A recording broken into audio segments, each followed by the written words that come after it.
Arestado sa Pasay City ang isang 29 anyos na lalaki na iniinalang miyembro ng New People's Army at sangkot umano sa serye ng pag-atake laban sa tropa ng pamahalaan sa Northern Samar. Sa ulat, nadakip ng mga tauhan ng Southern Police District Special Operations Unit ang sospek na kinilalang si alias Bello sa isang bus terminal pasado alas 7 ng gabi.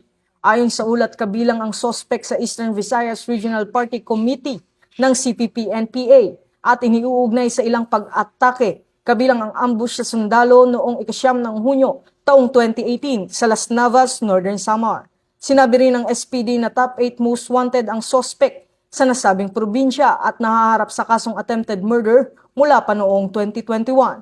Halos 5 taon umanong nagtago ang akusado at pansamantalang namasukan bilang security guard sa Metro Manila bago na aresto habang patungo umano sa Olongapo. Sa kasalukuyan nasa kustudiya ng SPD ang sospek habang hinihintay ang commitment order mula sa korte.